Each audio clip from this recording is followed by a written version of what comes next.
ตัวนี้มาแล้วไอ้น้องปูlobsterออกมามันมาเด้อมากินน้ำกันเด้อเนี่ยเราพาวเครื่องกุ้งเครื่องปลาหมึกเครื่องหอยอยู่น้ำกันมันมีหัวโอเคมาอยู่มากินน้ำกันไอ้น้องมื้อนี้สิเฮ็ดให้กินสิกินให้เบิ่งอันนี้มันเป็นปลาหมึกเนาะโอเค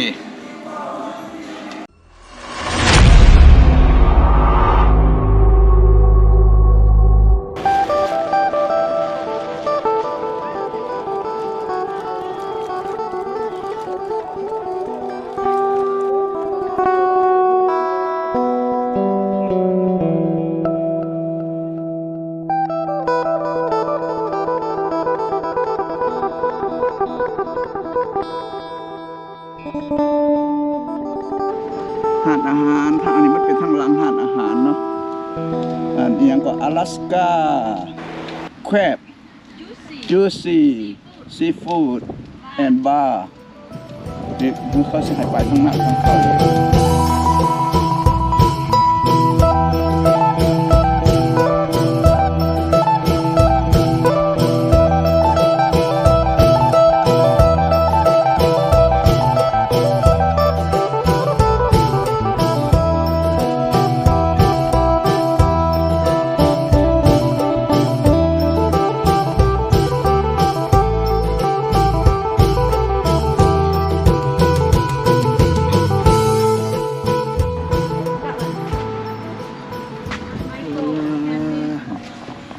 มาแล้ว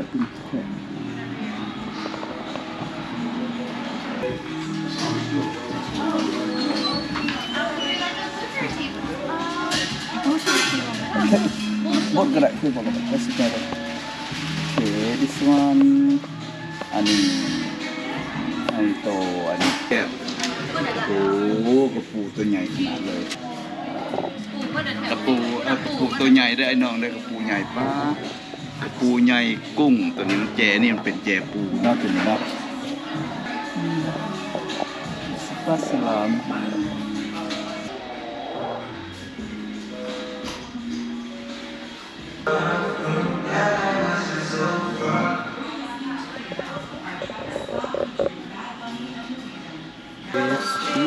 And then I have to go grab the marinade in the back. Thank you. อาหารอันนี้มันเป็นยังอันนี้เป็นยังอันนี้เป็นยังอันนี้ก็อื่นซัวครีมซัวแครมตัวนี้ลองอันนี้มันเป็นมันบวแมนจอน้ำซาเด้ออันนี้เด้อโอเค thank you อันนี้มันสิห้ามากินอันนี้ลองเบิ่งอันนี้บุ้งหูมันยังเป็นทอดมันอันนี้มันสิเป็นทอดมัน No, เนาะ it doesn't go in there. Cheese eats Twice, yeah. soup and then. Oh, it doesn't go in there. มันหรอกมันย่อออกมันเป็นซีดปันหนังอย่างน้องลองก็ไม่แซ่บเลยเนาะ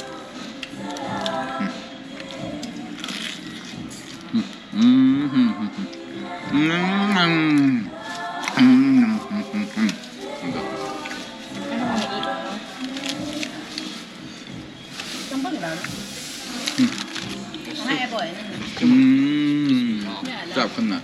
โอเคมากินแคมซาวเดอร์พอเท่าโครได้กินแคมซาวเดอร์น้องหิมะมาอยู่มากินน้ำกันเด้อมานี่เด้อและอันนี้มันเป็นน้ำซาเขามันจอกน้ำซามันเป็นจอ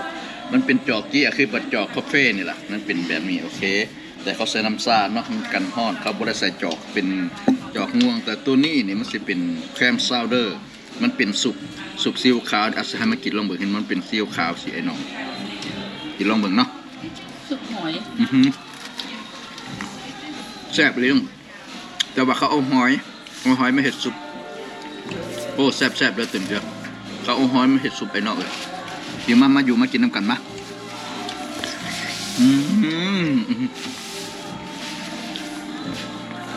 แซ่บแท้แซ่บว่าแซ่บไปเลยอ๋อมาเมื่อนี้มาพาลูกพาเต้ามากินเขากินน้ำอยู่ห้านยังก่อนเพื่อห้านอลาสก้าแครบเป็นพวกซีฟู้ดแล้วเราจะมาเบิ่งน้ำกันอีกทีหนึ่งเนาะมาทอดมันนี่ไปว่าทอดมันอันนี้ไปว่าทอดมันฝรั่งล่ะแล้วก็มาจ้ำมันน้ำมะเขือหน่อยนี่เนาะมัน แล้วก็แซ่บแบบที่จอดน้ำเกลือไอ้น้องมันแซ่บแซ่บเลยอร่อยมันแซ่บแท้แซ่บหวานนะบ่อยๆมันเลือใจมันแบบโอเคก่อนสิกินอันนี้เนาะก่อนสิกินอันซีฟู้ดกินกับกุ้งกินกับปูนะไอ้น้องเนาะเขาต้องมันอันพันคอก็ได้นี่เห็นป่ะเราต้องมาพันคอแบบย่างเสือเปื้อนนะไอ้น้องว่าได้งามอยู่ป่ะบ้านได้อันนี้มาแบบใหม่ได้นี่เด้อพากันมากินข้าวหนึ่งสี่ประมาณวางเกือบ45 ดอลไอ้น้องข้าวหนึ่ง45หรือ50 ดอลนี่แหละวันนี้ lobster หัน70ปลาหมึกหันรวมกันทั้งหมดแต่70ลงมาหาอย่างต่ำเนาะไอ้น้องเนาะโตเขาให้เขาสั่งเป็นข้าวอย่างต่ำแปลว่า45ขึ้นมาหา70เนาะ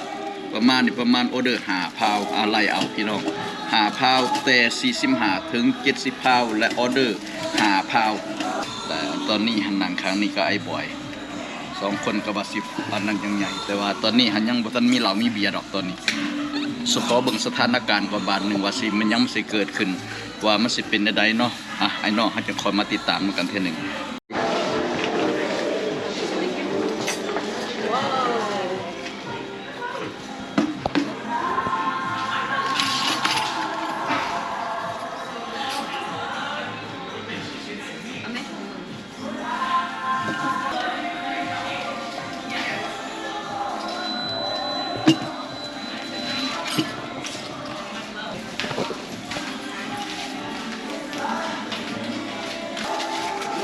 โอเคตอนนี้มาแล้วไอ้น้อง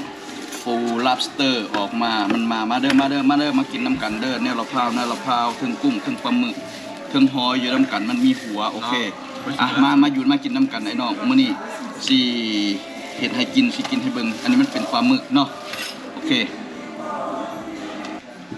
ว่ามันยังสิเกิดขึ้นกินเบิ่งหอยเบิ่งสิเป็นได้ไอ้มันมีหอยในละพาวอยู่นี่มันมีมันเนี่ยมีหอยนะก็นั่งตัดบ่อยอันนี้มีคอนมีหยังสิเทียรู้สึก Can you take my bed around me? Just right here. ไอ้มันมีคิงแคบแล้วก็มีบุหูว่ามันยังแนวละพาวเนาะอันนี้มันอยู่ Yeah. Go like this. บุหูเสร็จในไรเดอร์เป็นบาดเดอร์เอาตัดเอาเป็นก่อน Do it pretty tight, too. I don't want it slipping. มันออกมาแล้วก็ตัดตัวนี้เนาะไอ้น้องเนาะ Okay, don't twist me. Okay, yeah, that's me. How did you tie it? Did you do 1 knot? You 2 knots.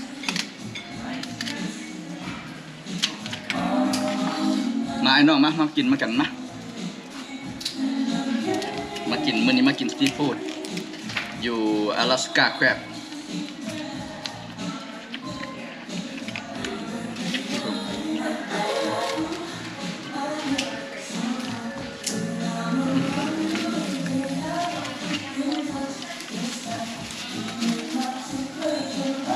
เฮ็ดของเขาสิลงนี่มาเด้อ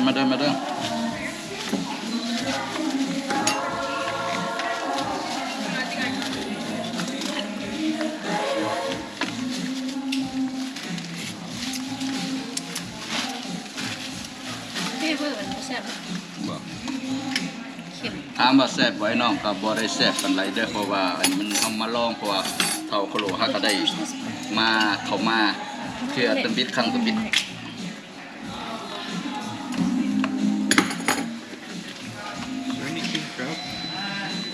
Only 1. Oh, 8. Oh, yeah, I cut for you. I cut and I share with everybody. See?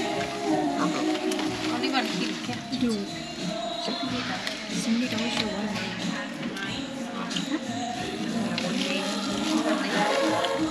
Because 1 king crab leg is about 1 pound, isn't it?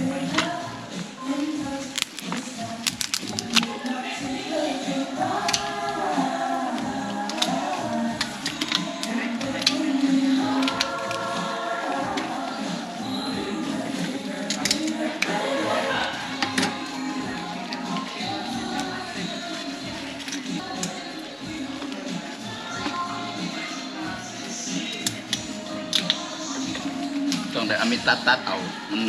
มันบีออกยากไอ้เนาะแปลว่าเขาขัวเขาพัดของเขาแล้วเขาใส่น้ำซอสของเขา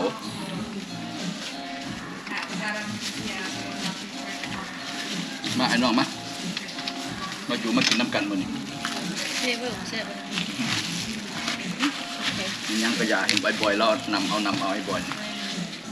I think there's another. แซ่บขนาดเด้อ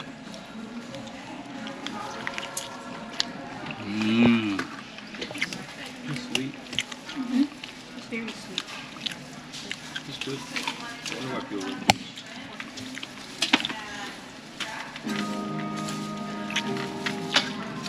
ก็ถามว่ามันแซ่บบ่นี่นะความหมายว่ามันก็จะคล้ายคือกับเขาซื้ออยู่ในคัสโก้แหละเนาะเขาเอามาเป็นโบแตกต่างหยังกับบอลที่แบบว่าในบอลที่เขาไปนั่งลินปิ้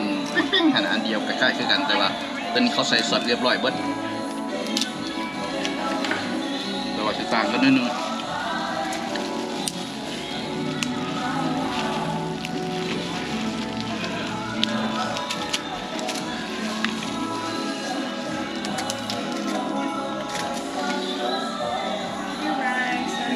It's okay. Thank you. Is everything okay? Yeah. thank you Where's the lemons? ไอ้เหี้ย hot side เนี่ยแอดเลมอนแอดเกลือนี่นะแม่เด้อ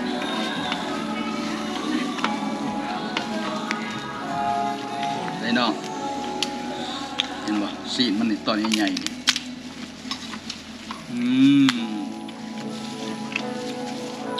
พอเผากินกระปูซีนมันหลาย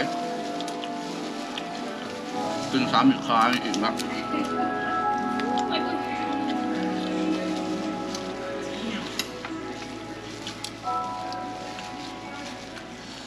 แล้วเขาสิทิมมักคอนเส้นน้ำเนาะอยู่เนาะมีมักคอนเนาะ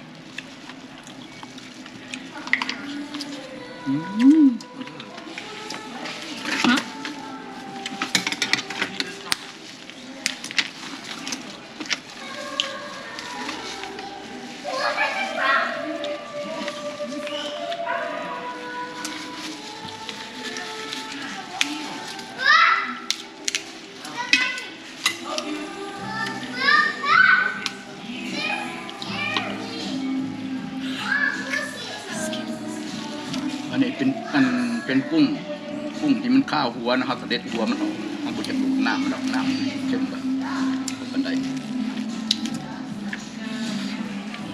คิดว่าเขาเผาโครเห็ดกับเป็นไอ้นอกสิลองเห็ดลองเบิ่งมันสิคือกันบ่เอามาต้มใส่กันแบบนี้นะ เราก็โรยเห็ดแซ่บก่อน ต้มเผาโครเห็ดแซ่บก่อนแต่ว่าเถื่อตึบิดข้างตึบิดที่ว่าเขาได้เริ่มเปิดขึ้นมาแล้วเขาเผาโครได้เข้ามาเนาะพาครอบครัวเขามากินลองเบิ่งว่ามันเป็นได้ใด ผมมากินกับปุ๊บ But you need scissors? เอาล่ะ Yeah, I got some. That's พา what ก็มากินลองเบิ่งที่ว่าเที่ยวหน้าหาก็สิได้ฮู้ว่ามันเป็นแนวนั้นแนวนี้เนาะ เดือนหน้าเอาเห็ดกินเอง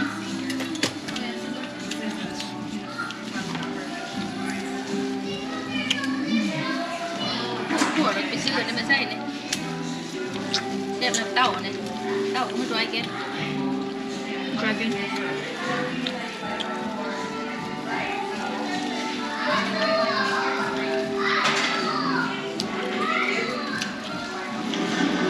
รู้จักคือกินหลายเดือนนี้ประมาณบาง2, 3 หรือ 4 พาวก็เต็มมันเต็มปากว่าบ่ได้อาหารบ่จักกุ้งบ่จักปลาหมึกบ่จักมักสลี เอามือก็ได้หลายน้ำหนักเต่านึงแล้วจะหัว บางเท่าประมาณนั้นนี่ยังจังหวะเขาจะคอยติดตามไปเนาะขอขอบมุกขอบใจน้ำป้าน้ำลุงน้ำน้า